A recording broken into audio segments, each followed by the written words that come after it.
Good evening, everyone. Thank you for your patience. We were experiencing some technical difficulties with Channel 20. I'd like to begin with our legislative caucus. I will call the meeting to order. Mr. Truesdale will call the roll. The invocation this evening will be led by Councilwoman Rawls. I will lead the Pledge of Allegiance in the absence of Councilman Rodriguez, who is excused this evening. For communications, we are joined by the board chair of the Art Association of Harrisburg, and we will recognize the Art Association of Harrisburg's 100th anniversary. We will then move to courtesy of the floor, followed by the approval of the minutes for the legislative session that occurred on April 28th, 2026. Then you will hear 3 committee reports.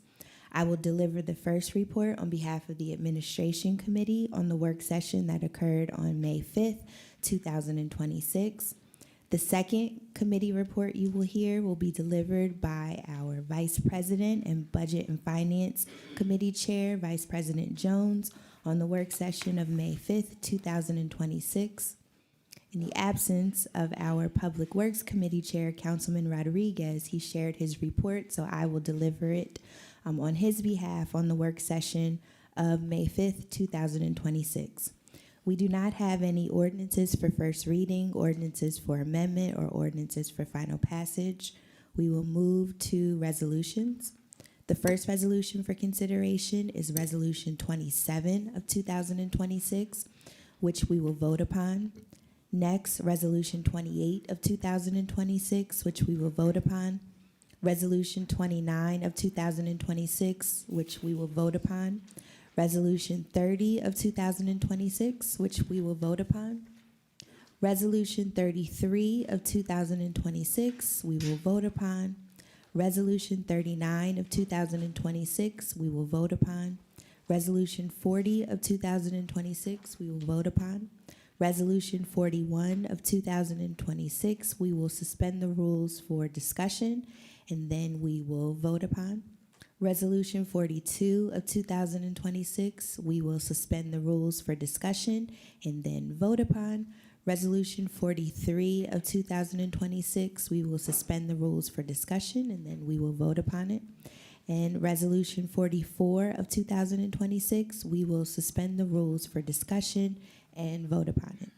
Resolution 45 of 2026 will move to the Parks, Recreation, and Enrichment Committee. Is there any old business for discussion, council members? Okay, seeing, hearing none. Any new business? Okay, Councilman Lawson. Any other new business?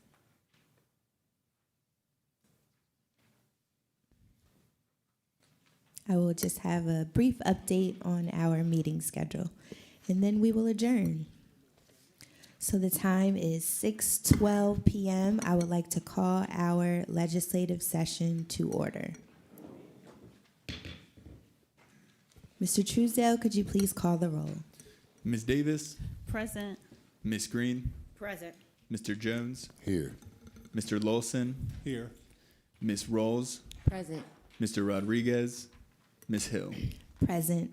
As I mentioned during our caucus, Councilman Rodriguez is excused this evening. The invocation will be led by Councilwoman Rawls. Thank you, President Hill. Good evening, everyone that is in attendance and online. With so much happening in our world today, it's hard to just pinpoint one thing to take a moment of silence on.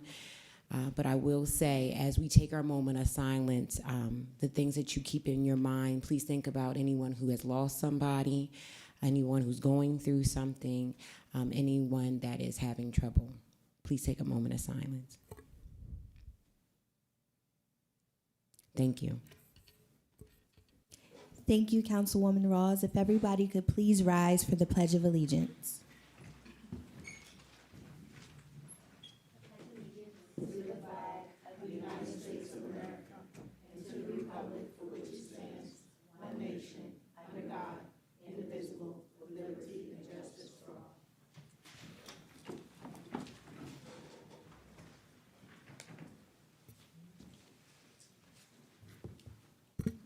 Just for everyone's reference, they are still experiencing audio issues on channel 20. So if you are viewing and you can't hear us, please look to YouTube as we are streaming live there. For communications this evening, we are joined by Mr. Travis DiNicola, who serves as the board chair of the Art Association of Harrisburg. We are recognizing the Art Association's 100th anniversary. Thank you very much.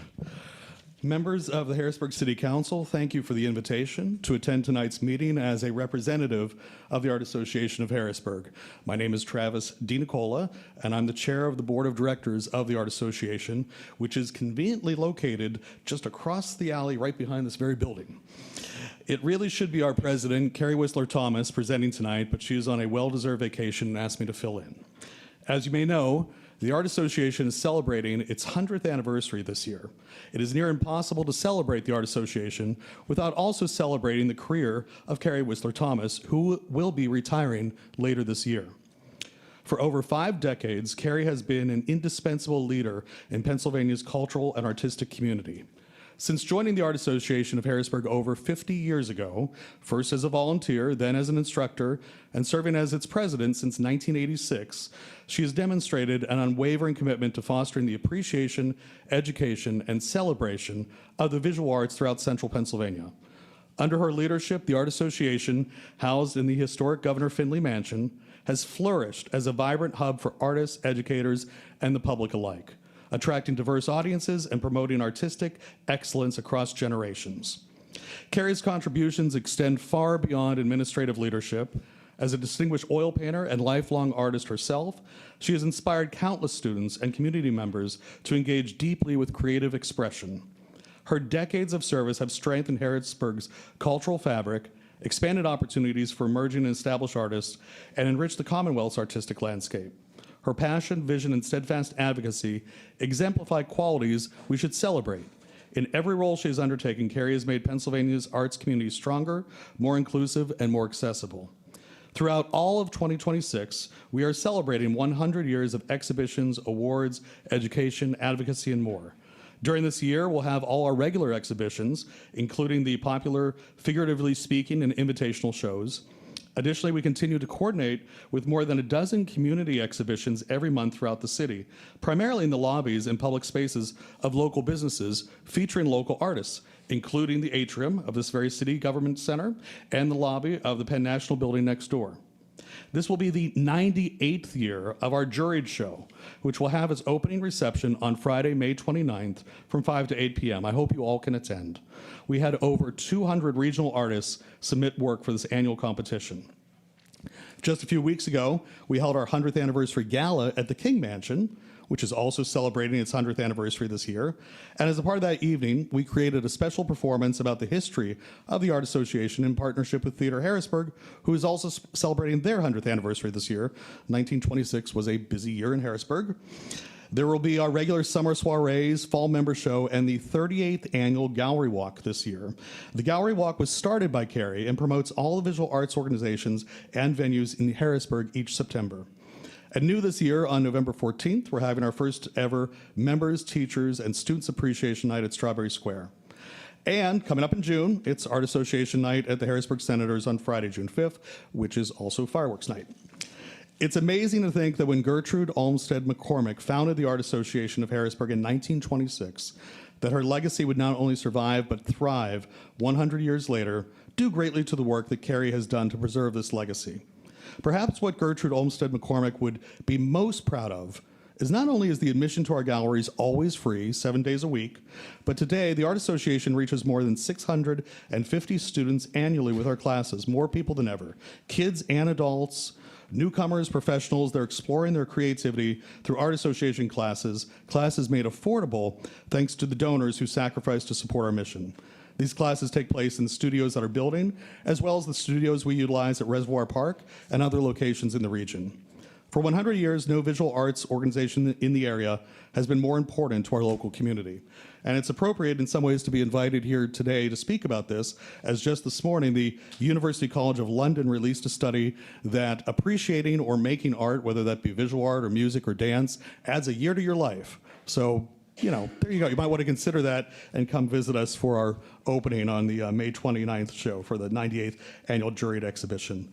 I want to thank you for this opportunity to celebrate 100 years of the Art Association and the career of Carrie Whistler Thomas. Thank you all very much.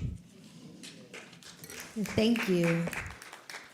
Thank you very much for joining us this evening. If you want, you can stay seated there just a second.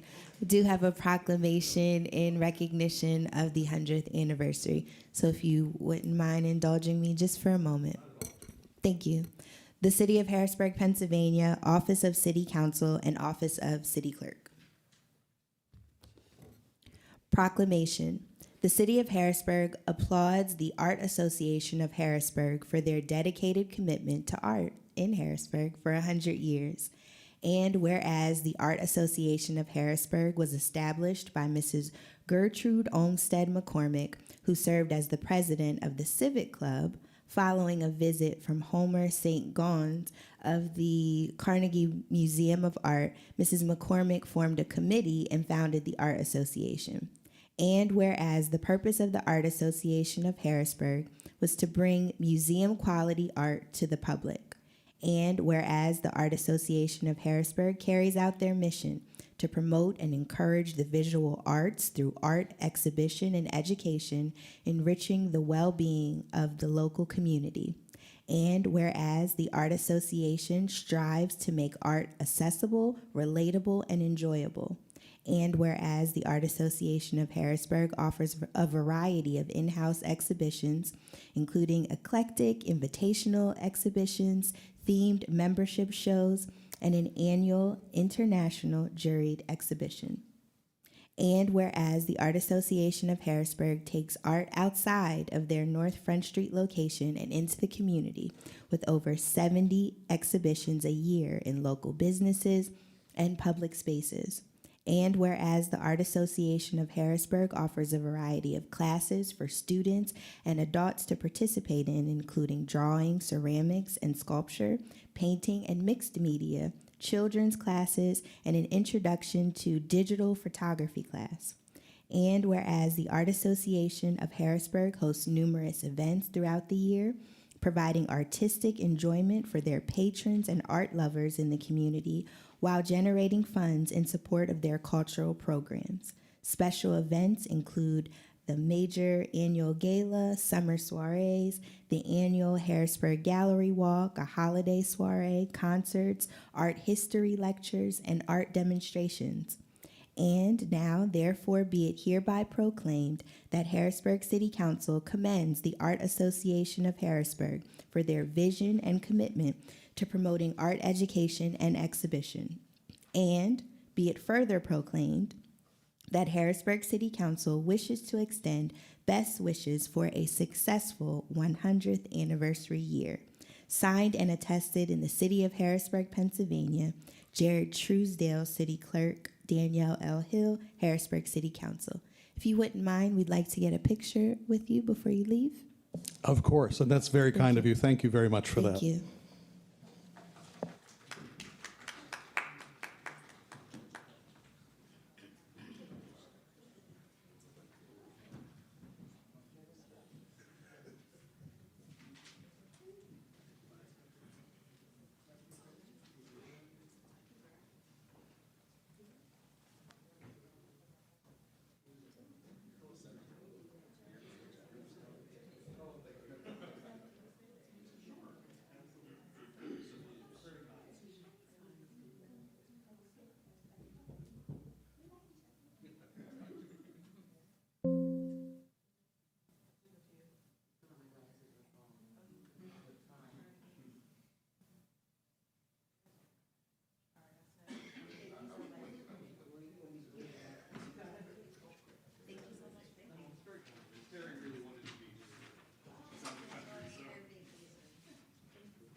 Okay, thank you. Now we will move forward with our meeting agenda. Next, we have courtesy of the floor.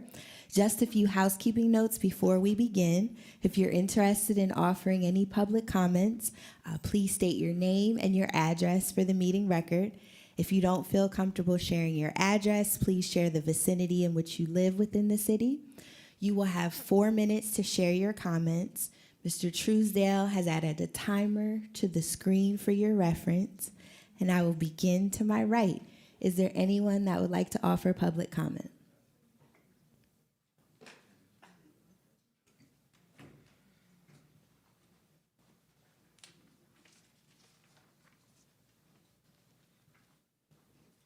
Hold on, let me just do a little adjustment. I'm a little tall, a little bit.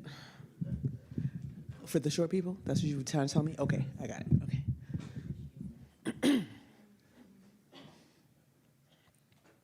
Good evening, Council. Thank you for listening to my comments this evening.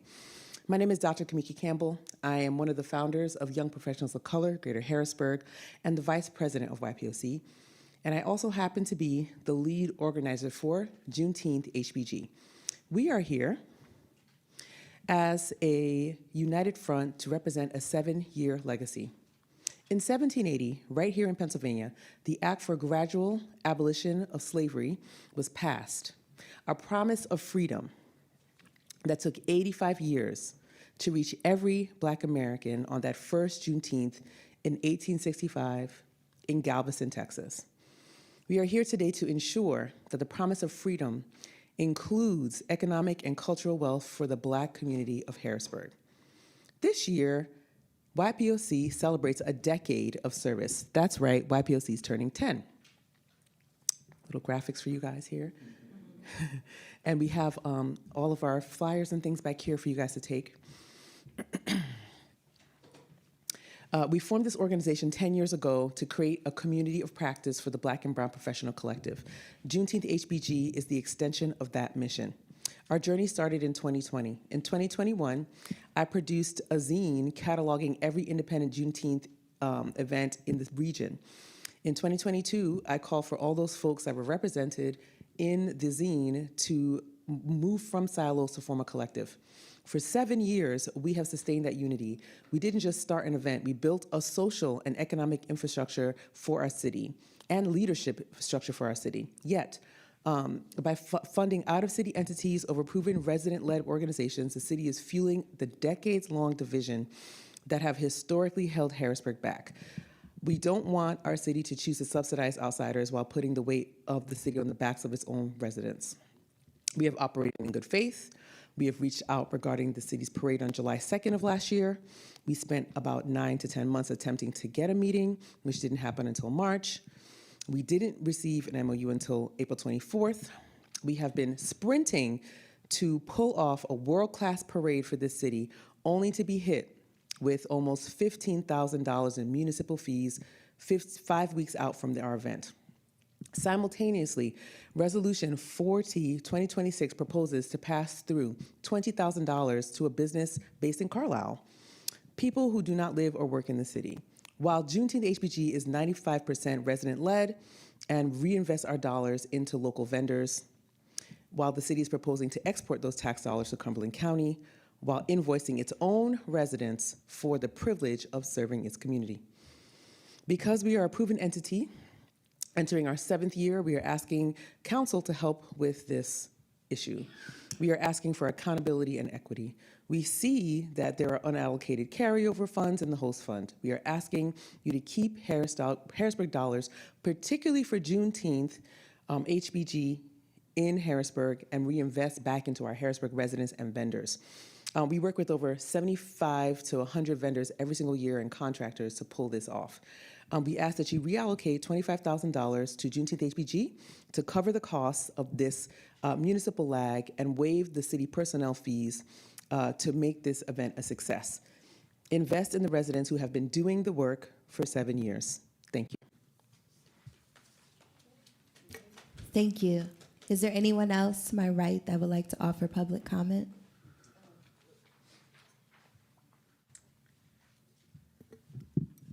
Opposite. Okay. put it back down. I ain't do it. Thanks. Good evening. My name is Elise Irvis, 19 and a half North 4th Street, Harrisburg.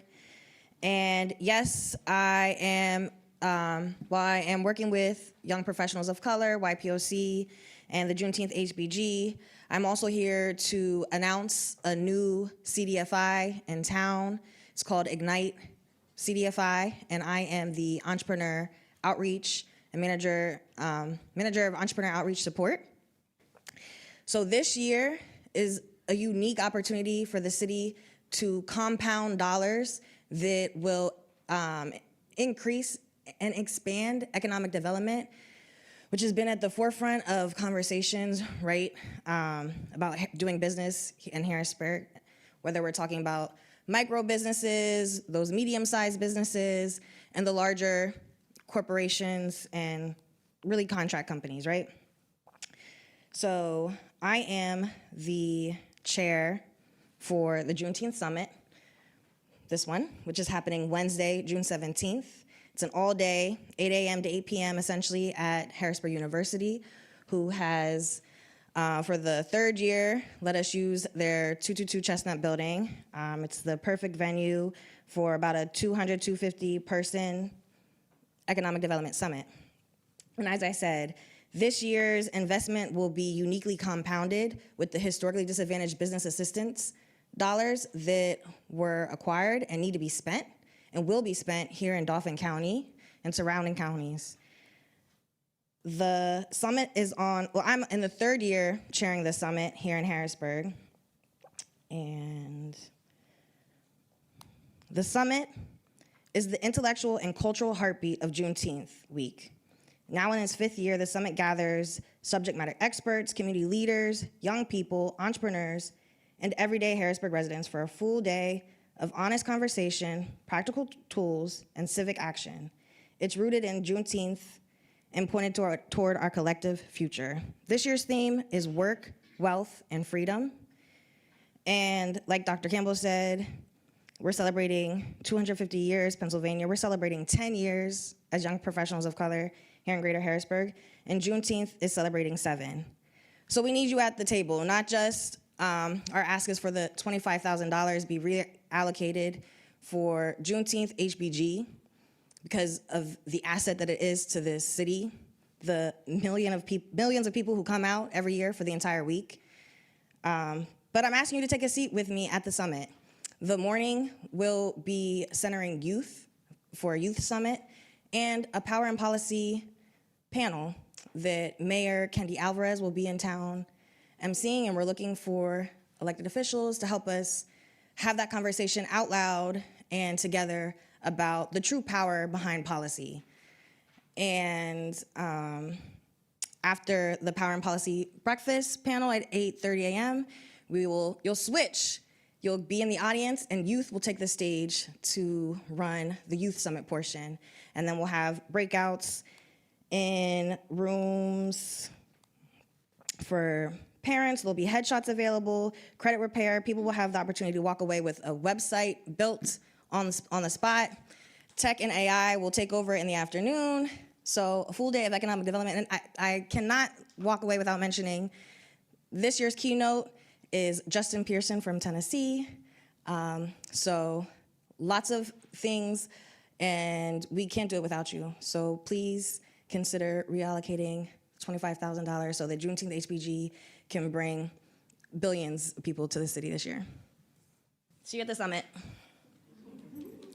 Thank you. Is there anyone else to my right that would like to offer public comment?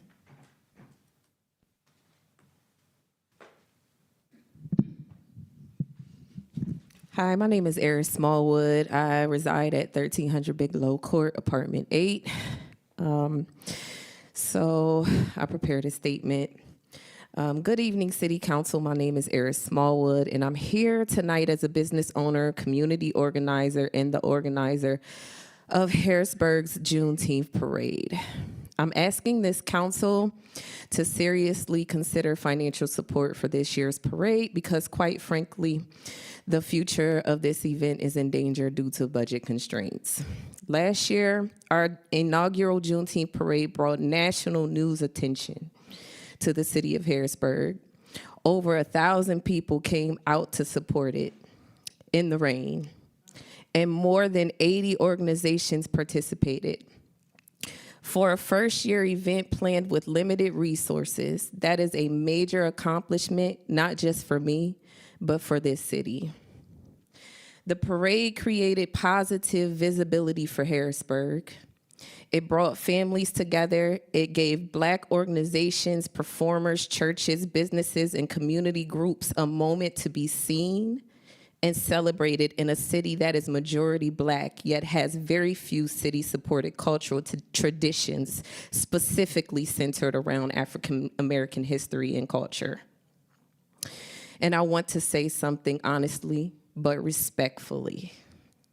It has been difficult watching funding and support seemingly materialize for other cultural programming, while the Juneteenth parade has struggled to receive the same level of investment.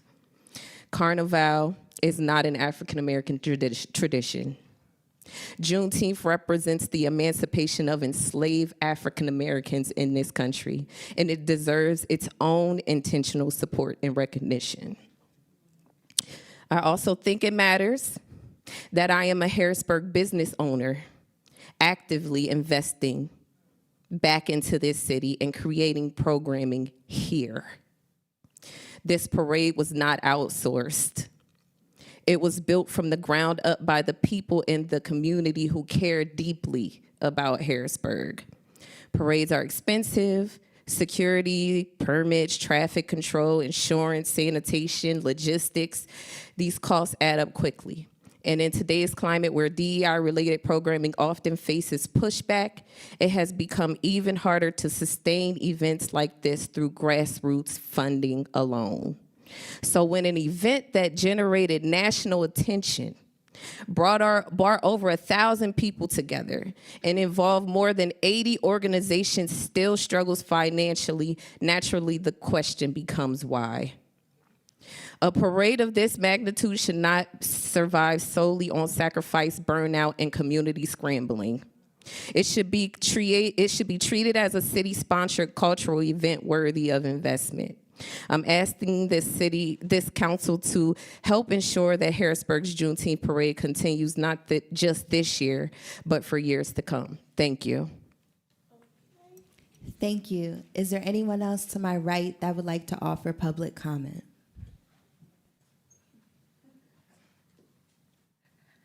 Hi, Council. My name is Ashley Smith. It's nice to see you all. Thank you for letting me speak. So, hello, Council. My name is Ashley Smith. I am the chair of Juneteenth Jubilee happening on June 19th. I represent the 75 to 100 local vendors who generate thousands of dollars in economic impact throughout the week. As we continue to grow, we will be hosting this Jubilee at Riverfront Park this year. Please bring your families out to enjoy. Any fee assessed on Juneteenth HBG is a tax on Harrisburg's Black small businesses. We host the Jubilee celebration as a free event so residents and visitors can access and share in our community's cultural and economic wealth.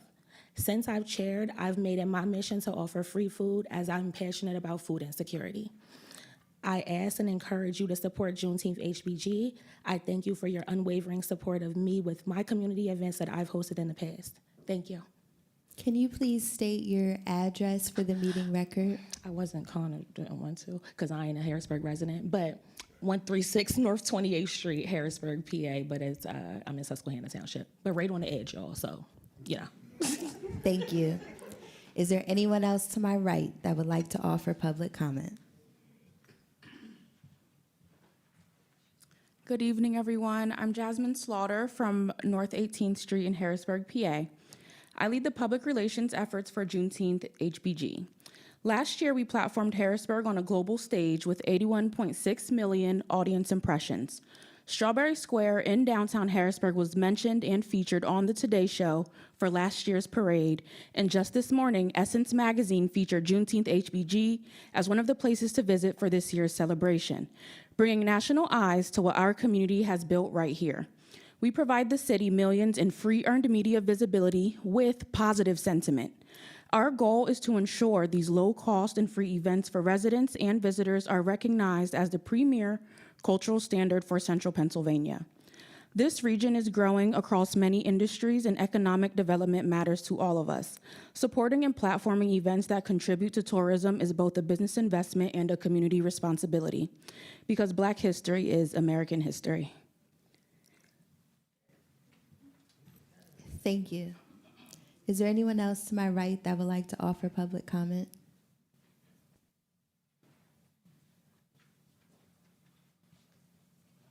Good evening, everyone. My name is Jasmine White, and I am proud to be part of the leadership and the continued growth of Juneteenth HBG.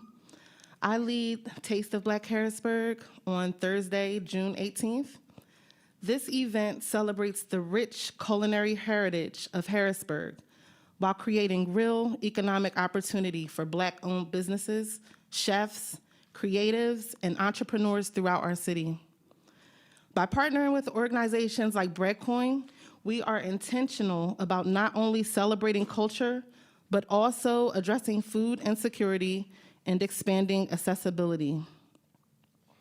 We provide this as a low-cost and free event for residents and visitors to ensure no one is barred from celebrating our culture due to cost. Taste of Black Harrisburg is more than just a food event. It is an economic driver and a proven community investment. For 7 years, Juneteenth HBG has consistently created opportunities, brought tourism and revenue into the city, highlighted local talent, and created spaces where residents feel seen, celebrated, and connected.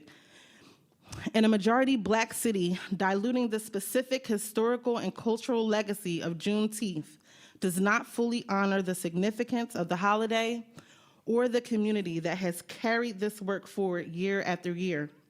We are asking you to recognize Juneteenth HBG as the proven municipal asset that it is. We have the legacy, the caliber, and the 7-year track record of creating real economic advancement in Harrisburg. This work matters because representation matters. When young people attend these events and see successful Black business owners, organizers, artists, chefs, leaders, it expands what they believe is possible for themselves. We are respectfully asking Council to strongly consider our measurable impact and reallocate $25,000 of these funds to Juneteenth HBG. Thank you for your time, your consideration, and your continued commitment to the people of Harrisburg. And I'm sorry I forgot to say, I'm of North 20th Street. Thank you. You knew that was coming, didn't you? Thank you. Is there anyone else to my right that would like to offer public comment?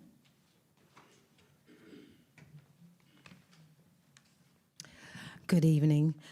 My name is Trish Robinson. I do not reside in Harrisburg, but I have a business called Evolve Youth Trades Academy, and that's why I'm here. My intention was to come last week, but because I wear many hats, I'm not just the CEO, I'm the trainer, I'm the teacher, I'm the nurse, I'm the doctor, I'm the advisor, I'm the counselor, I'm the mother of many. And so I could not make it. But I did hear that Evolve was mentioned several times. So I'm here to set the record straight. I was approved, and thank you, Council. Let me just say that, pause. Thank you for your continuous support of Evolve Youth Trades Academy. We certainly appreciate you. So with that being said, I was approved an amount of money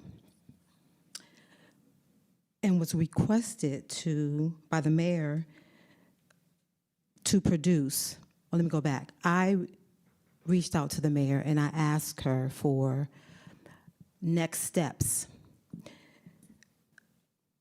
Her next step was for me to present an MOU. That MOU was held up, and I was told it was held up in legal. Then the MOU needed more information. Then the MOU was not sufficient enough. It needed an itemized list. Then the MOU needed to be broken down even further than what I submitted. So then I asked a question. Well, do I need receipts? I was told no. So now I'm addressing the solicitor for insinuating that I don't have receipts at the last meeting. I have receipts from the students that I put into workforce development. I have receipts for the students that are in apprenticeships. I have receipts for students that come back and ask for support. But even outside of that, to ask or to insinuate that I don't have receipts that I was not requested to provide is insinuating that I was doing something incorrect or I didn't know how to do it properly. Wherever the case may be, I have receipts. And so those receipts have been produced. They have been produced. But what I do not like is to be, when I'm not here, so I'm here to set the record straight, to act as if I don't have receipts. The last thing that I want to say, and I want to keep it positive, is I do want to recognize Ms. Robinson.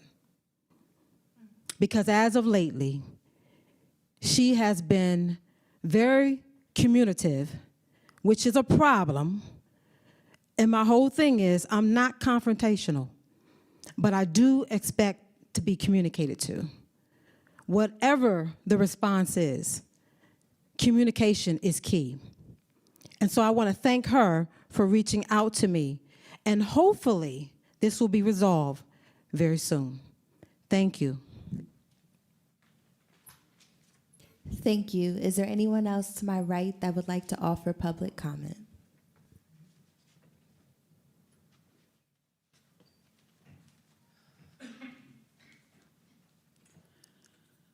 Good evening. My name is Melanie Cook. I live in the 3000 block of North 3rd Street.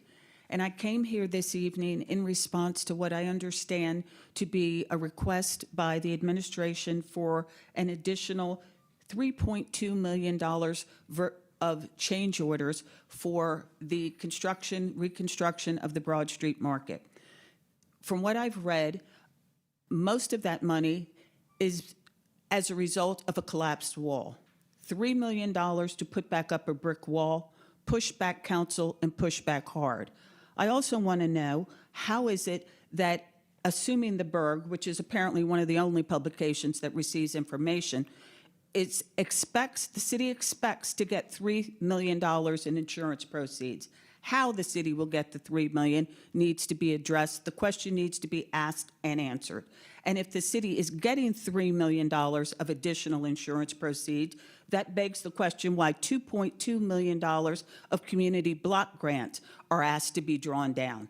Now, when you draw down $2.2 additional million for the Broad Street Market, that leaves $25,000 not in the pocket of the members of the community who put on events that they organize with their money. We sit in this city and watch every dollar darn year that comes in for these communities, black and brown kids, go out in the pockets of people who don't even have their businesses in the city of Harrisburg. And we want to know why. We want to know why council and why the mayor continues to allow that to happen. Then I hear that here is a woman who is running a business to train citizens, youth in our city, who is asked to put together a memorandum of understanding. If there are specific details that the council wants in a memorandum of understanding. Put together a document so that people who are completing the document know what you want. So you are not stalling them out, asking for something. As soon as they produce it, you want something else. And again, I come to this meeting with prepared statements and always have to respond to something else. I also want to ask, how is it that only one member of council has come to address the closure of schools in the city of Harrisburg? They are closing schools in Black and brown cities all across Pennsylvania. Where is the pushback in Harrisburg? You see the pushback in Philadelphia. They are proposing to put virtually every middle school student, one of the most volatile ages, in Camp Curtin, a school that people have said, and should say publicly, is an unmitigated disaster currently. They are closing buildings, jamming these kids together, and then when there is what will likely be a violent outbreak, they're going to turn around and say, now we need police in our schools. So we will have a situation where the community and elected officials are allowing a circumstance to exist, to develop, that is going to result in our students being overseen by law enforcement in their own institutions of higher learning. Where is the pushback? Where is the pushback? Evolve could have been in the William Penn campus. We applaud the Art Association of Harrisburg for reaching 100 years. What will not reach 100 years is the William Penn campus, a building with historic and cultural significance that not one person in this elected body has stood up and said, why are you demolishing this building? Not only why are you demolishing it, once it's demolished, what are you going to do with it? You will have 20+ empty acres for what? Where is our economic development? Where are the questions as to why this is necessary? Ask and vote no for more money. Is there anyone else to my right that would like to offer public comment? Seeing and hearing no one, anyone in the middle section? Good evening, Council. Profit from the Experience, Libby Profit. I'm coming as the CEO from Culture & Co., 19.5 North 4th Street in Harrisburg.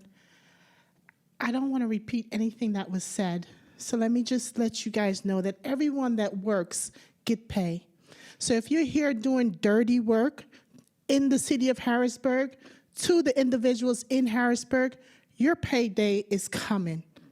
Regardless of if you're sending money outside of Harrisburg, funding individuals and businesses that doesn't represent your community, your payday is coming.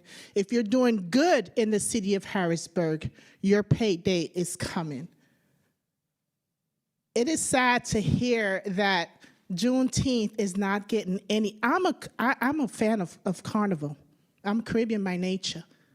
I'm also a fan of Juneteenth because the youth in the community, 5 of them being my children, have a lot of benefits come out of Juneteenth, and they spill it, they say it, they enjoy the festivity of that. So if you guys are actually, is this true, sending money outside of the city for such events? I don't think that's true. And you know what? I sit in rooms all the time and I defend you guys. I defend you personally because some of the things that the city is saying about you is unbelievable. Is that true? That you guys are funding other community events, but you won't even fund for your own in the community? That cannot be true. I know a lot of these contracts that come through here is because of, who you know. A memorandum of understanding to be, I just hope that you're really here to do the job of the people. You're here to do good work, because when payday come, you will get paid. And not everybody gets paid in cash. Somebody gets paid. Some of us will get paid in karma. Please do right by the city. Do right by the people. You can make it. You can make it work. You can fund this. You can fund both Carnival and Juneteenth. You can do it. Please. Thank you. Thank you. Is there anyone else in the middle section that would like to offer public comment? Seeing and hearing no one, anyone to my left?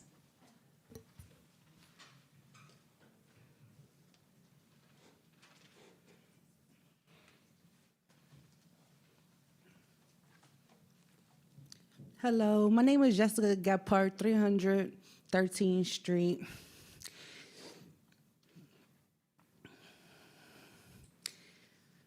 I petition that William Penn High School does not get demolished.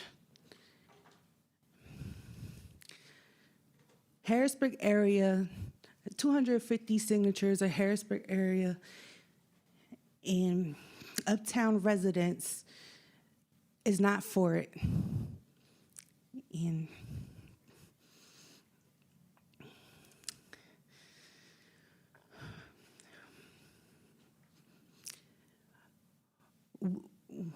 we $6.8 million is being put towards it to destroy it. Why don't we use half of it to renovate it and utilize it, that big and huge, beautiful building? The community will be glad to like to help out in cleaning up the rooms, repainting, and landscape. We appreciate your support, and we ask that, and we do see that you help to make a greater Harrisburg.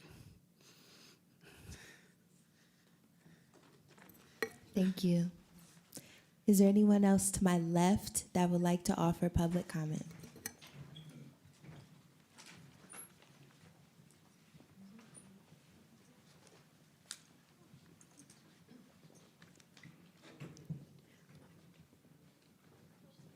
Okay. My name is Heather Tidwell, and I own a parcel in Uptown Harrisburg, but most people know me as the president of Pivot Forward Properties. I'm a grant writer here in the city of Harrisburg. Most recently, I brought $18 million to affordable housing projects here, as well as I have 7 different clients that are doing business, not only creating more affordable housing, but we are also doing economic development work here. So I come to council tonight to be able to ask you to pause for a second before you give $2.2 million of CDBG money. That money should be allocated to the grassroots part of it. That money should be allocated to what was in 2024. $1.5 million of public facilities and infrastructure, close to $800,000 in affordable housing rehab and preservation. Removal of slum and blight was about $205,000. This is all money, and this is all things that are eligible to find on HUD's website. I can just literally Google it and find it. So $2.2 million means it's an allocation from 1 year plus additional unused money that is going to a project that means that we cannot create more affordable housing. That means we cannot take our buildings that are here, like William Penn, to be able to do something better with it rather than bring it down. This means that we are activating different things that could be brought from the state. I'm not saying CDBG is a wrong use of money. I'm saying it could be used better when we have the eyes of the governor and other state officials. Why not go for RACP? Why not go for state local share? Why not go for new market tax credits? Why not go for business in our sites? That's what those resources are for. And those resources also don't activate Davis-Bacon prevailing wage. We're going to lose more money in prevailing wage at the market than we would using other resources. So I just ask before we do this vote tonight that we pause and make sure we looked at all of the resources available before giving the money for the community away. Thank you. Is there anyone else to my left that would like to offer public comment? Okay, seeing and hearing no one, we will move forward with our meeting agenda. Next, we have the approval of the minutes for the legislative session that occurred on April 28th, 2026. Council members, are there any revisions to those meeting minutes? Okay, seeing and hearing none, the minutes stand approved. Next, we have reports of committees. I will deliver the first report on behalf of the Administration Committee on the work session that occurred on May 5th, 2026. On Tuesday, May 5th, 2026, the Administration Committee met to discuss 5 resolutions. Resolution 27 of 2026, a resolution appointing Mr. Patrick V. D. to serve on the Building and Housing Code Board of Appeals of the City of Harrisburg. Resolution 28 of 2026, a resolution reappointing Ms. Evelyn Hunt to serve on the License and Tax Appeal Board.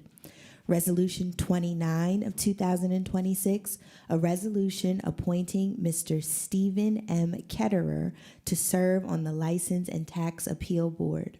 Resolution 30 of 2026, a resolution reappointing Mr. Dan A. Schudler, Esquire, to serve on the License and Tax Appeal Board. Resolution 39 of 2026, a resolution approving the disposal, destruction, recycling, or donation of certain personal property owned by the City of Harrisburg, which has exhausted their useful life for city operations. Mr. D was present to discuss Resolution 27 of 2026. He introduced himself, sharing that he has been a resident of the City of Harrisburg since 2008. He owns a number of properties within the City of Harrisburg, and his background includes construction, nonprofit experience, and conflict resolution. I provided an overview of the role of the board. Council members asked the following questions. What impact do you believe you will be able to make as a member of the board? Any conflicts of interest? What is your relationship with codes like? Do you believe your history as a property owner could be helpful? Mr. D shared that he does not have any known conflicts of interest. If a property he owns comes before the board, he would recuse himself. His current relationship with the Bureau of Codes includes both good and bad experiences, entailing permits, code inspections. He shared that the Bureau of Codes always has a willingness to find solutions. He believes his history as a property owner would absolutely be helpful in helping residents to navigate. Ms. Evelyn Hunt was not present to discuss Resolution 28 of 2026. However, Ms. Hunt has served as a member of the License and Tax Appeal Board since 2014. Her term expired on January 1st of 2025, and she will be reappointed to serve through January 1st of 2028. Mr. Ketterer and Attorney Schudler were present to discuss Resolution 29 of 2026 and Resolution 30 of 2026. Mr. Ketterer introduced himself as a lifelong resident. He is also a former city employee in the tax administrator's office. Attorney Schudler introduced himself as a Harrisburg resident since 1986. He is a homeowner. Council members asked the following questions. What impact do you believe you will be able to make as a member of the License and Tax Appeal Board? Any conflicts of interest and any assistance in removing barriers that some businesses face? Mr. Ketterer shared that his strong knowledge and background regarding how the ordinance should be applied would be helpful and impactful for him. Attorney Schudler shared an experience he had during a major hearing that took place in either 2015 or 2016. He believes people should pay what they should pay. Mr. Ketterer is supportive of assisting in removing barriers that some businesses face. Attorney Schudler needs to analyze and review the process. Neither have any known conflicts of interest. Captain McGarity and Mr. Alex Burstein, Bureau of IT, were present to discuss Resolution 39 of 2026. Old obsolete equipment, including phones, cameras, motors, network switches, laptops, desktops, and printers, outdated body-worn cameras that are no longer serviceable, are included on the list of items on Resolution 39 of 2026. Council members had one question: where does the old equipment go? The response was that an IT disposal company receives the old equipment. I encourage my colleagues to support Resolution 27 of 2026 to ensure the Building and Housing Code Board of Appeals of the City of Harrisburg is at a full complement. I encourage my colleagues to support Resolution 28 of 2026, Resolution 29 of 2026, and Resolution 30 of 2026 to ensure the License and Tax Appeal Board is at a full complement. Finally, I encourage my colleagues to support Resolution 39 of 2026 to properly dispose of dated equipment. This concludes the report of the Administration Committee. The next committee report you will hear will be delivered by our Budget and Finance Committee Chair, Vice President Jones, on the work session of May 5th, 2026. Thank you, President Hill. Before I read this report, usually when we have public comments, we don't get an opportunity because it's the public's time to speak their concerns, and we're okay with that. But I too want to set the record straight for this body. There were several things that were mentioned, and I just want to be clear on these things. We have to really understand how this government works. And I'm not trying to give a lesson, but there's plenty of times where people come and point the finger at this body. I want you to know that this body, we are the last stop before someone gets a bid. We don't do the day-to-day work here. That's the administrative side of the executive side of this local branch. They do the day-to-day work, so your contracts, your RFPs, all of these different things come to us at the end, and we have to make a decision whether to support it or deny it. And the current state of our city, there are a lot of things happening that we all aren't going to agree with. The market being one. We see what's happening there. This council, this body will catch a lot of flack for the decisions that we make in regards to that. There are several things. People are saying that the council is fighting with the mayor and we need to stop the fighting. So to be on an even playing field, we want to make sure that these works get done in our city. So we have to find some type of common ground. Me personally, I don't agree with the $23.7 million spend on this one brick building. However, we are in the midst of this, and we cannot stop this project at this moment because it will cost us more and more and more money, and it will start to begin to cost the taxpayers $5,000 a month in 2026. Beginning of 2027, it will cost us taxpayers $6,500 a month to rent the tent over there. So we got to stop the bleeding at some point. But I just don't appreciate that council gets the blame for so much that is happening. And we are working with the administration to right this ship to make sure our city flows in the right direction. That's the only right thing to do unless we want to continue to fight, going back and forth to court, using precious taxpayer dollars where we can use these monies and for Juneteenth or for Evolve Youth or for these other entities that are seeking help from the city. If we are paying attention, we are not operating with a huge surplus in the city right now. We have depleted assets. There are things that are happening that we just have to make sure that we are fiscally taking responsibility and using these dollars wisely. The other part where we come to William Penn, that does not belong to the city. That is the school district. The school district is making that decision to spend $6.8 to tear down that building. That is not a city function.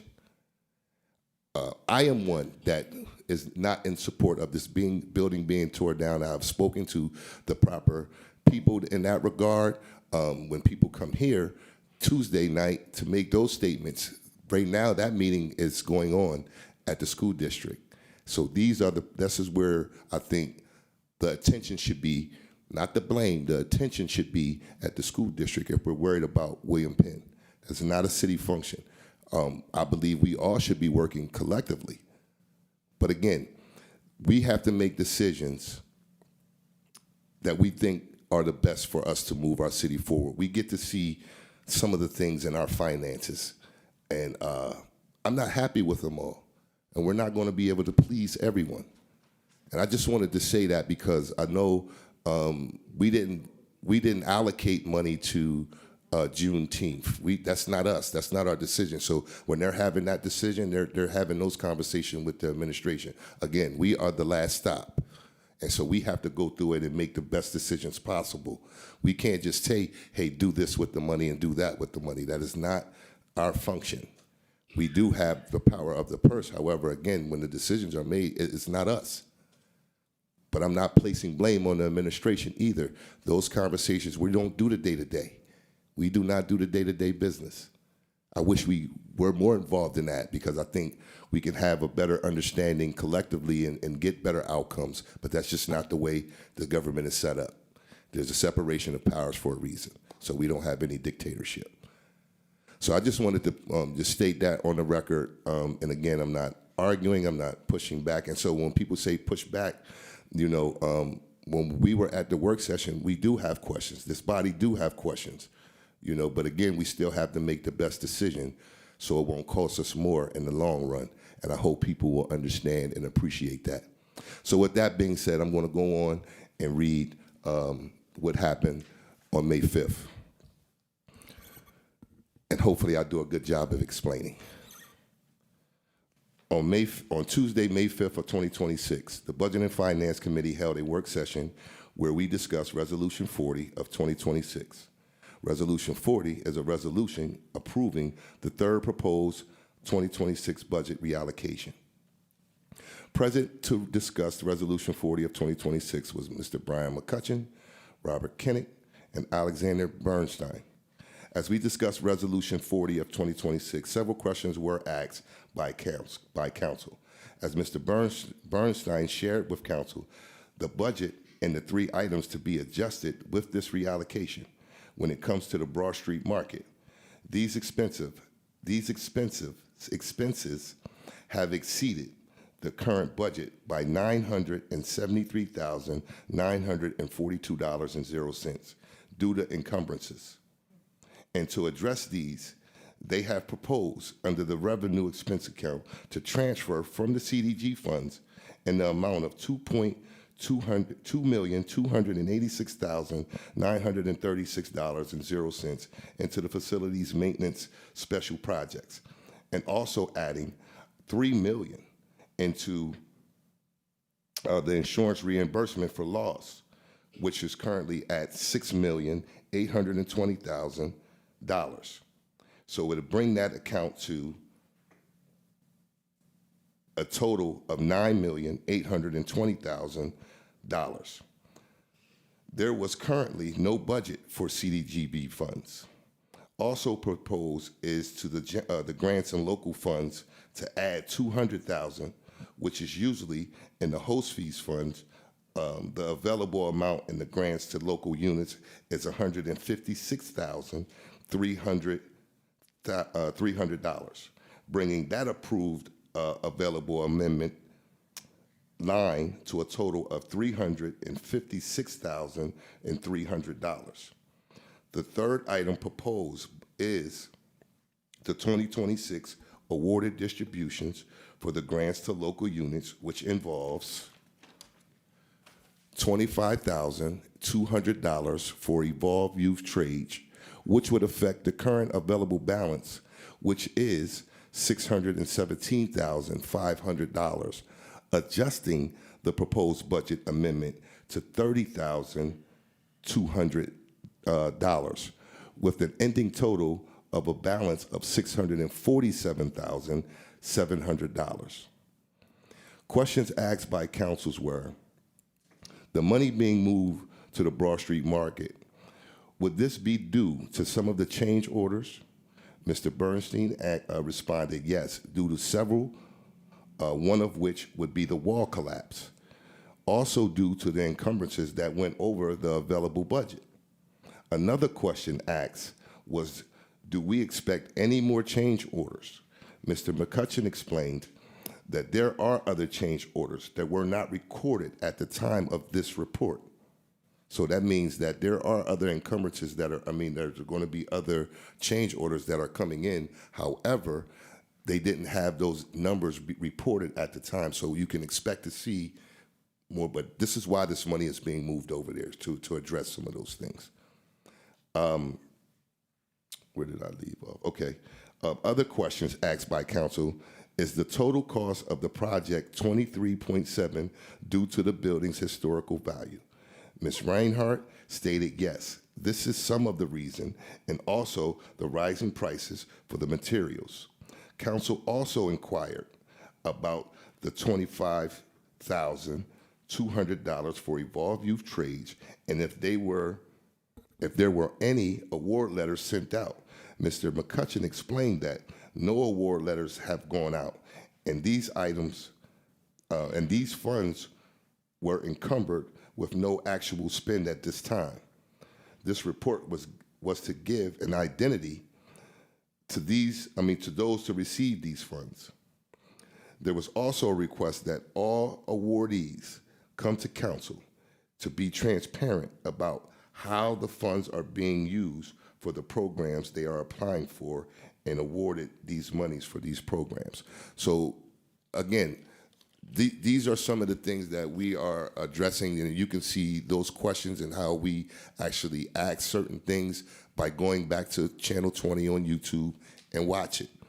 We definitely asked and inquired, but again, to stop the fighting, the fussing and fighting, I think it's better for us to work collectively, and I would love to help Evolve Youth Juneteenth, but that's just not my sole decision.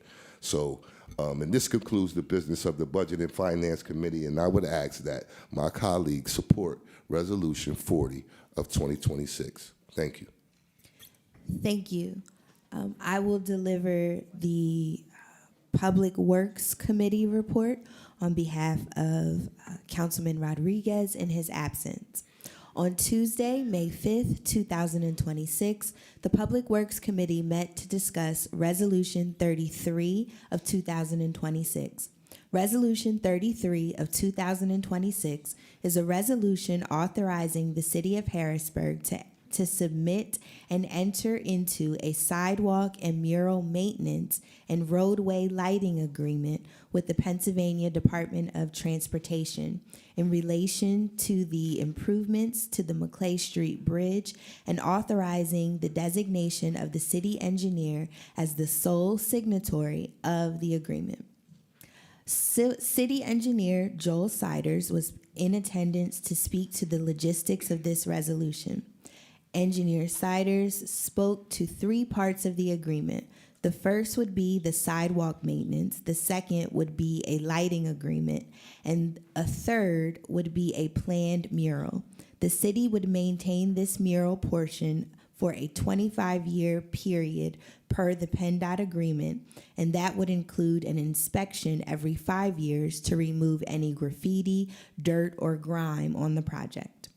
Questions from council were minimal, and a few statements were made geared around the previous mural that once was on the bridge years ago.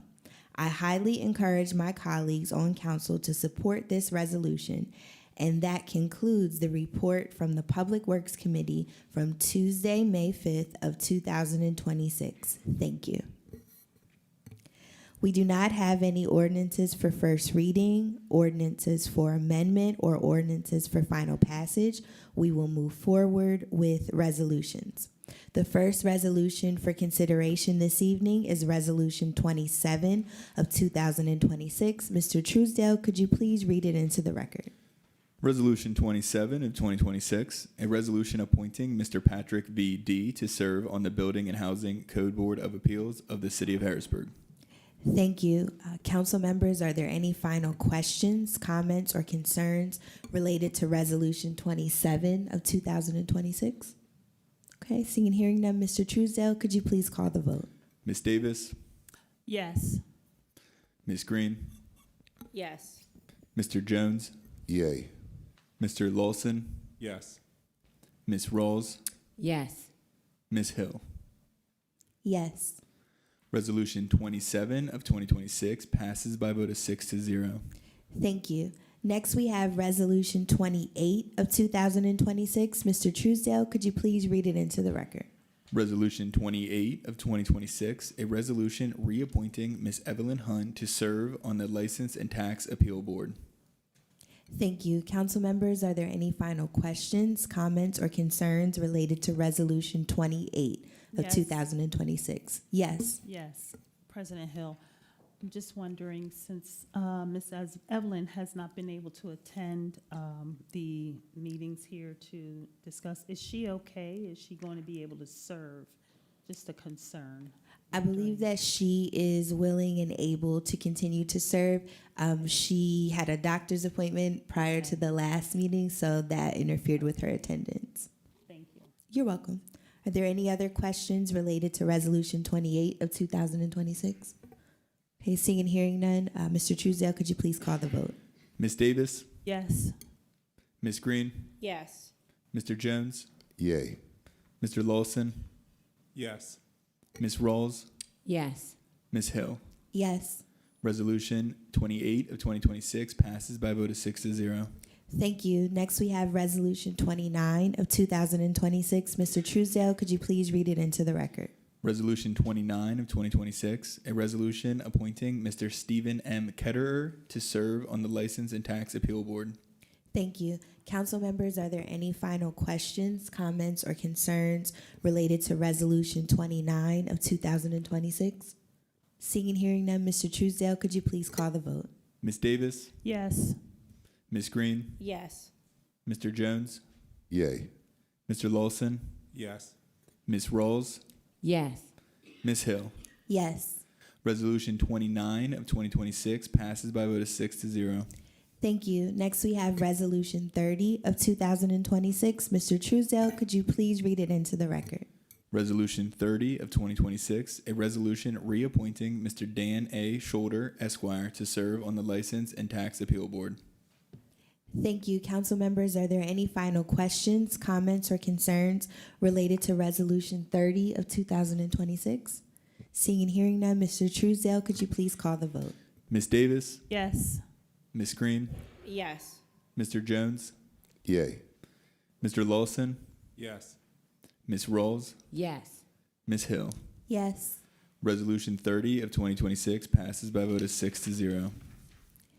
Thank you. Next, we have Resolution 33 of 2026. Mr. Truesdale, could you please read it into the record? Resolution 33 of 2026, a resolution authorizing the City of Harrisburg to submit and enter into a sidewalk and mural maintenance and roadway lighting agreement with the Pennsylvania Department of Transportation in relation to the improvements to the McClay Street Bridge and authorizing the designation of the city engineer as the sole signatory of the agreement.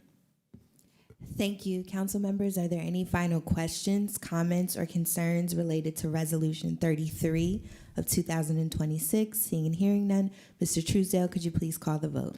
Ms. Davis, Yes. Ms. Green, Yes. Mr. Jones, Yay. Mr. Lawson, Yes. Ms. Rawls, Yes.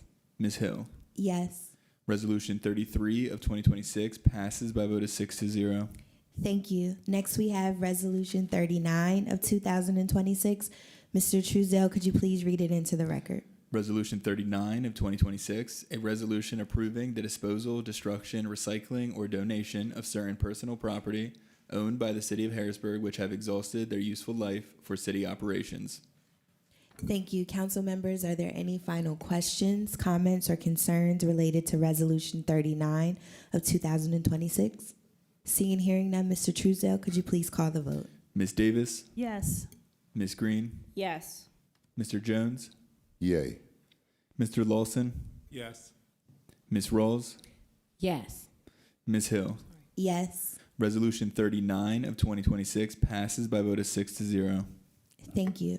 Next, we have Resolution 40 of 2026. Mr. Truesdale, could you please read it into the record? Resolution 40 of 2026, a resolution approving the third proposed 2026 budget reallocation. Thank you. Council members, are there any final questions, comments or concerns related to Resolution 40? Okay. Your preference is to suspend the rules? Okay. I will entertain a motion to suspend the rules for further discussion of Resolution 40 of 2026. So move. Is there a second? Second. Thank you. So before us, we have Resolution 40 of 2026. I will defer to Vice President Jones to lead discussion. Yeah, I will go ahead and open the floor up. I see my colleagues are clamoring. So I'll give the floor to Councilwoman Ross. I really just had a quick comment, so I'll be quick about it because I'm sure other council members may have questions. I just really wanted to say I do know how important the Juneteenth parade is. It is our heritage. My daughter was in it last year for cheerleading, and in the rain, so many people came out. And I do know at that time the administration was working with the YOPC and their participants and their members to put on the parade. So I know council, I can't speak for all council, but I know I wasn't in every meeting that they might have had. I wasn't on every phone call. But I do think and I do ask that because the parade is so important, not only to the administration, to council, to the members of YOPC, and to the residents, that some meeting happens after this meeting and it comes to some understanding on what those next steps are. Because this is not just for us, but it's for the community. So I just really wanted to say that I'm definitely in support of any meeting that happens after this meeting and decisions that are made that make sure the parade still happens. It's an important parade. It got national attention because it's important, and it's a parade that we need to have every year. So those were my 2 cents. Yes, I would concur. Councilman Lawson. Okay, so first I'll say that Councilwoman Rawls stole my new business comment, so I definitely support her, and I support that sentiment as well. But the question that I have is more about the funding for the market. As we left last week's meeting, I was under the understanding that the insurance would cover the change that we had here. And I just wanted to make sure that I'm understanding it correctly. Yeah. Okay. Yeah. I can address on the legal side. So when you add, as they did here, for example, the insurance money, the reason there's additional insurance money is because there is additional, as we understand it, insured costs, very much driven by the change orders. But insurance money is reimbursement. So you have to have the money to fund the contract, and then you're looking for insurance to then come back to us. So that's where it's part of what the money is moving into the budget. And we're trying to maximize what comes back to us, but we won't know until we're really far in the process how much comes back to us. There is a significant amount of coverage on that structure for that fire. But we have to prove every bill, every invoice is related to the fire or to some other specialty within the insurance policy. But it's all reimbursement. So, we can't fund a contract and sign a contract without funding from somewhere. And so that's why it's sort of designed the way it is. And again, it's pretty close to the budget that was approved the end of last summer for the total cost. It was right around $23 million then. Again, 3 of that anticipated funding didn't roll forward because no contracts were out for that money. So we're not that far off the mark from what the prediction was at the start of this process when contracts were going out the door. Okay, thank you. That was my understanding, but I just wanted to make sure that I understood it correctly before we held the vote. But thank you very much. Sure. Yeah, it's a little hard to read when you're looking at the spreadsheet to see that movement. That's why hopefully I did a fair job of explaining what was happening. President Hill. Okay, I don't have any questions. I have a comment, and I will be offering an amendment to Resolution 40 of 2026. My comment is basically that the awardees that are noted on the Exhibit A of the resolution are simply named. This does not mean that they will receive funding immediately after today's vote. The amendment that I will be offering, and I did mention this last week, is that prior to any disbursement of funds, it will be contingent on the potential awardees making a presentation before Harrisburg City Council discussing how the funds will be spent. As I mentioned last week during our work session, some of these entities and organizations have come before council before and shared videos and elaborate presentations around how the funding was spent. So I think that it's only fair that everyone, if they are to be successful in receipt of these funds, be provided the same opportunity to share, just to ensure that we are being completely transparent about how the funds are being spent. Yeah, I would agree with you on that, because you can't just say one person has to show receipts, and you know, if we're going to do it, be fair, and everybody across the board. And again, in regards to our CDBG funds, that's not an item that council moved. That wasn't our department. That wasn't our saying that we're not going to be giving money to this entity and that entity. That's not our decision until the end, anyway. Yeah, that's it. Does anybody else have anything? Councilwoman Davis? No, I am in agreement with everything we just discussed. As far as ensuring that everybody comes in to do a presentation, to show receipts or whatnot, it's only fair that everyone have the opportunity to present in front of council. So no, I'm looking at the proposed budget adjustment, and I understand everything, and I don't have any questions. So thank you. Okay. President Hill? Madam President, unusual request, but there's a detail that sort of came up tonight in the middle of this discussion, which would lead me to make the request that the meeting be briefly recessed to get a clarification from Finance. Okay, the time is 7:30 p.m. We will be at ease. Oh, yeah, you have to return to session first. I'm sorry. Okay. Are there any other questions, comments, or concerns related to Resolution 40 of 2026?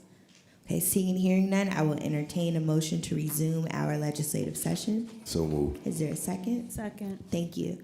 The time is 7:31 p.m.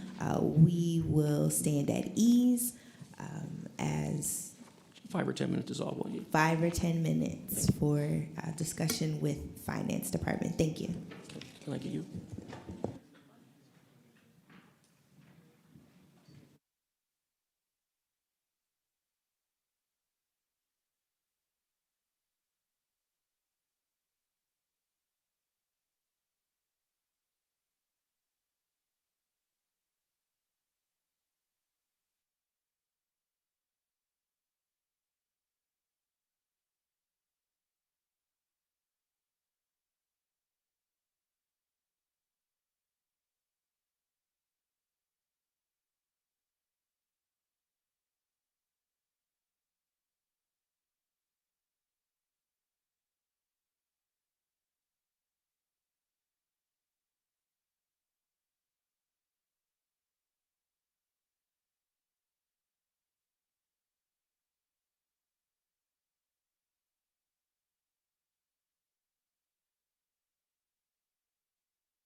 10 to 15 minutes, so thank you for your patience. The time is 8:08 p.m. We resumed our legislative session, so before us we have Resolution 40 of 2026. Mr. Truesdale, could you please read it one more final time? Resolution 40 of 2026, a resolution approving the third proposed 2026 budget reallocation. Thank you. We have agreed upon a collective amendment to Resolution 40 of 2026. The mayor is agreeable to this amendment language, so I will offer the amendment at this time. I move that the allocations of the host fee funds reflected in Exhibit A shall be deemed the maximum amount for the program or event listed. Further, providing that all awardees must present before Harrisburg City Council regarding their program or event. Further, providing that the administration may reallocate funds between existing programs and events to maximize the benefit of the community, to the benefit of the community. Is there a second? Second. Thank you. Council members, is there any further discussion on the agreed to amendment? Okay, seeing and hearing none. Mr. Truesdale, could you please call the vote? Ms. Davis? Yes. Ms. Green? Yes. Mr. Jones? Yay. Mr. Lawson? Yes. Ms. Rolls? Yes. Ms. Hill? Yes. The amendment passes by a vote to 6-0. Thank you. So now before us, we have Resolution 40 of 2026 as amended. Ms. Davis? Yes. Ms. Green? Yes. Mr. Jones? Yay. Mr. Lawson? Yes. Ms. Rolls? Yes. Ms. Hill? Yes. Resolution 40 of 2026, as amended, passes by a vote of 6-0. Thank you. Thank you, everyone, for your patience. Next, we have Resolution 41 of 2026. Mr. Truesdale, could you please read it into the record? Resolution 41 of 2026, a resolution authorizing the submission of a grant application to the United States Department of Transportation, Safe Streets and Roads for All grant program for up to $4,300,000 for funds to improve safety and accessibility along Division Street. Thank you. I will entertain a motion to suspend the rules for discussion. So move. Is there a second? Second. Thank you. Good evening. If you wouldn't mind, I'm taking a few minutes to provide an overview of Resolution 41 of 2026. Sure. My name is Joel Siders. I'm the Harrisburg City Engineer. This resolution is an ask for council support in applying for a Safe Streets and Roads for All grant offered by the Federal Highway Administration, and we are looking to improve Division Street. It's one of the top priorities of the administration. We applied for this grant last year, and unfortunately we were not selected. Both engineering and grants sat down with the Federal Highway Administration for a debrief. They kind of let us know where we could fill in the gaps, make a stronger application. And so this year I'm hoping that our application will be selected. So the plan is from 2nd Street to 7th Street along the Division Street corridor. We held public meetings. I believe it was May of 2025. And based on that feedback and the mayor's direction, we're at the planning stage at the moment, and this grant would take us through design and construction. The ask that we are applying for is $4.3 million. There is a 20% match, which would mean the city would then be responsible for about $1.2 million. And the overall concept of the plan is multimodal, pedestrian, and safety improvements along the corridor. be dedicated bike lanes, raised crosswalks, raised intersections, just slow people down and make it more safe for pedestrians getting from south of Division Street to Italian Lake or vice versa. Okay, thank you. And are you aware of the application deadline for this grant? Yes, it is May 26, which is why I appreciate your support. Thank you. I just wanted to clarify so that council members were aware of why we suspended the rules for discussion this evening. I don't have any questions. Thank you for your presence this evening. I'll open the floor to my colleagues who may have some questions for you. I'll begin with Councilwoman Davis. Any questions? No questions. Okay, thank you. Councilwoman Rawls, any questions? Thank you. I just had a quick question because it was so quick tonight. We had to suspend the rules. I didn't get to look through everything. Is there a match that we have to present for this grant? Yes, it would be 20% match. Oh, you probably said it. I'm sorry. And sorry if I had to make you repeat yourself. No worries. Just a quick turnaround. Thank you. Thank you. Vice President Jones, any questions? Yeah, quick question. I wasn't paying attention either, so now I'm messing with you. No questions. Thank you. Councilwoman Green, any questions? I don't have any questions for you. I always love when we're applying for grants, looking to better the city. So thank you. Thank you. Councilman Lawson, any questions? Thank you, President Hill. Only question is, can I vote yes right now, living on 2nd and Division and realizing that we've had 6 cars in our yard since I've been there. I've lost 4 cars from cars driving into our property. So, you know, it's definitely something that is needed on that street there. The only question or request I have is if there's a way to look at front in Division as well in this study, because it's a dangerous place for people to cross as the traffic goes from one way to two. It just becomes hazardous where people are walking across the front. Sure, and that wouldn't be part of this grant, but stay tuned. We're working on another grant application that would include that section. Okay, great. Thank you very much. You're welcome. It's definitely appreciated by our neighbors. Thank you. If there are no further questions, no further discussion, I move to add and take action on Resolution 41 of 2026 during our current legislative session. I will entertain a motion to resume our legislative session. So moved. Is there a second? Second. Thank you.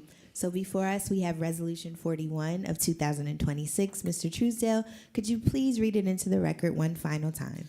Resolution 41 of 2026, a resolution authorizing the submission of a grant application to the United States Department of Transportation Safe Streets and Roads for All grant program for up to $4,300,000 for funds to improve safety and accessibility along Division Street. Thank you. Are there any final questions, comments, or concerns? Seeing and hearing none, Mr. Truesdale, could you please call the vote? Ms. Davis? Yes. Ms. Green? Yes. Mr. Jones? Yay. Mr. Lawson? Yes. Ms. Rawls? Yes. Ms. Hill? Yes. Resolution 41 of 2026 passes by a vote of 6-0. Thank you.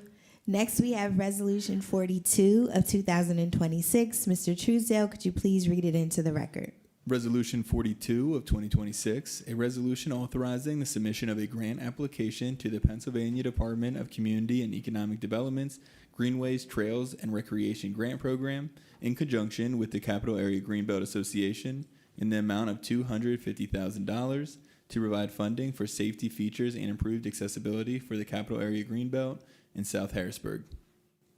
Thank you. I will entertain a motion to suspend the rules for discussion. So moved. Is there a second? Second. Thank you. Good evening. If you wouldn't mind taking a few moments to introduce yourself and provide a brief overview of the resolution.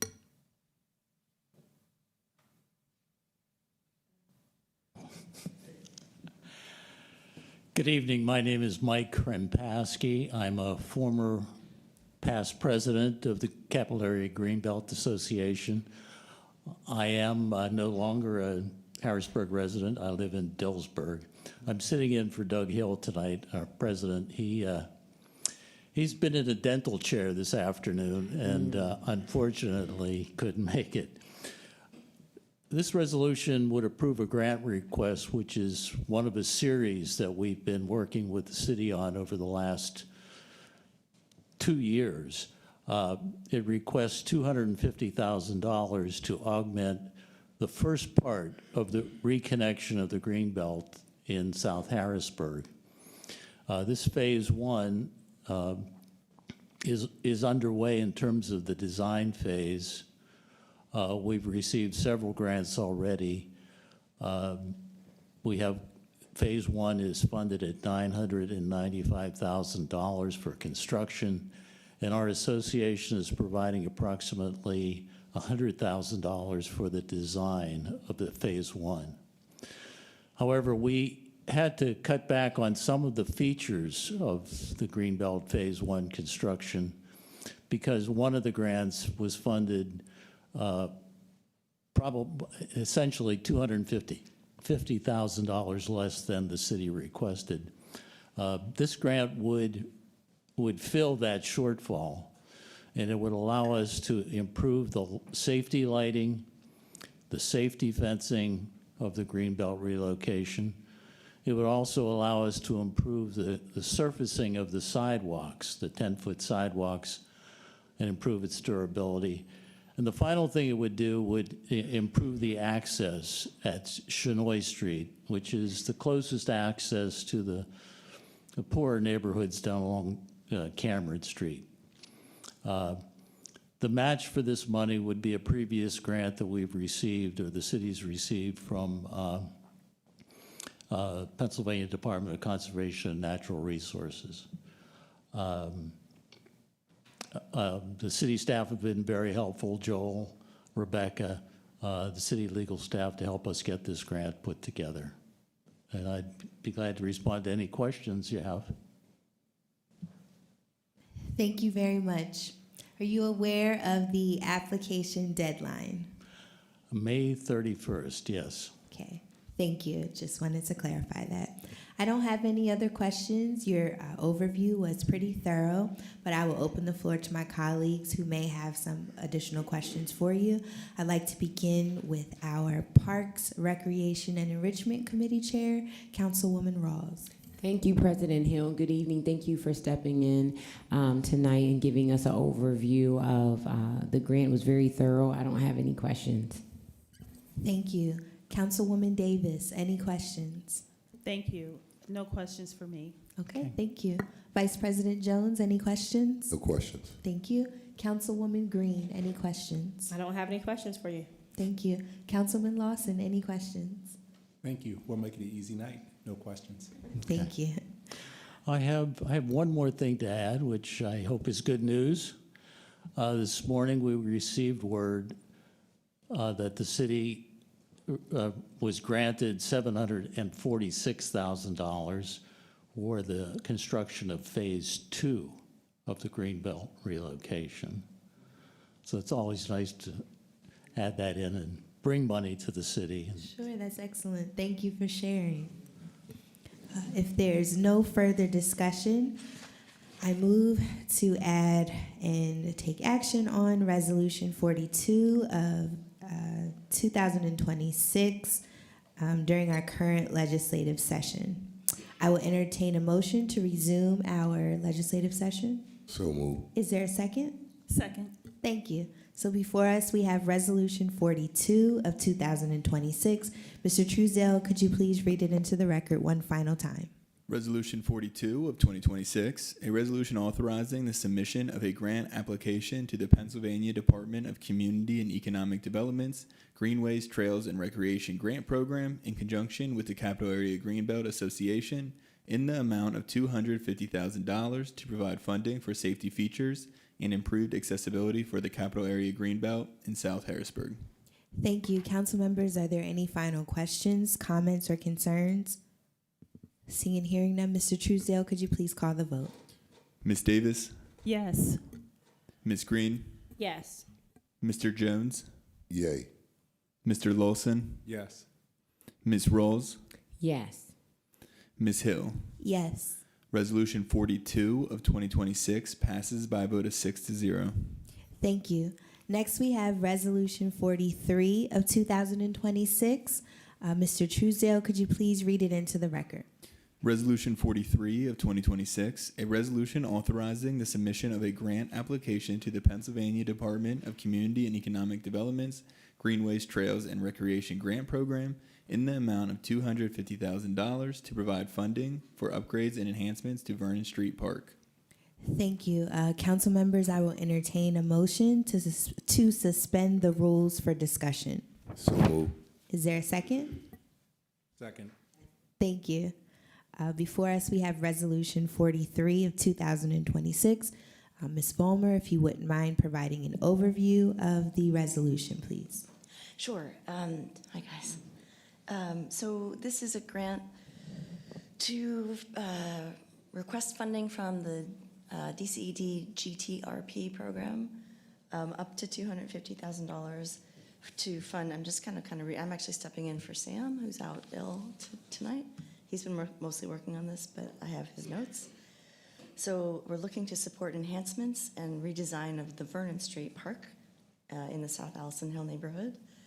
Half of the park includes amenities like playgrounds, a pavilion, and concrete walkways.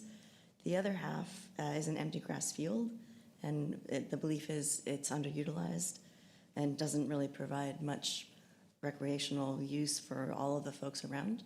So we're not like making the best use of that space. The intent of this grant is for the city to redesign this space, improve access to the park, activity, beautification, appearance, and provide an anchor for the community and the surrounding residents, like as a park where people want to go and draws them in together. The idea is for ADA access, multiple access points into the park, flexible multi-use areas, more playground equipment, permeable surface, working probably with CRW if that comes to pass, low maintenance vegetation, design elements for physical activity and community projects, playscapes and gardening. And 15% is the required, 15% of the total project cost, which is about $750,000 is the required match. So the match we need to come up with is about $113,000.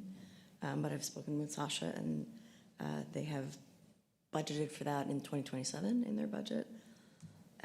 We're also looking at more grant funding sources, greenscapes, greenways, DCNR, going forward as we go. Really quickly, there's paving and pathways. This is getting down kind of into the weeds.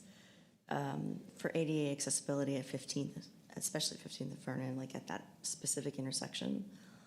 Landscaping, green space opportunities, shade, perhaps rain gardens. I think it depends on how much we end up working with CRW. Amenities, the current play equipment is more than 20 years old and needs to be replaced. And it's been a location in the neighborhood, and people have loved it for a long time, but things are breaking down. So we need to replace that equipment, and especially lighting as well, for a safer park at night. Okay, thank you. Sure. Are you aware of the application deadline? Yeah, also May 31st. Okay, thank you. Sure.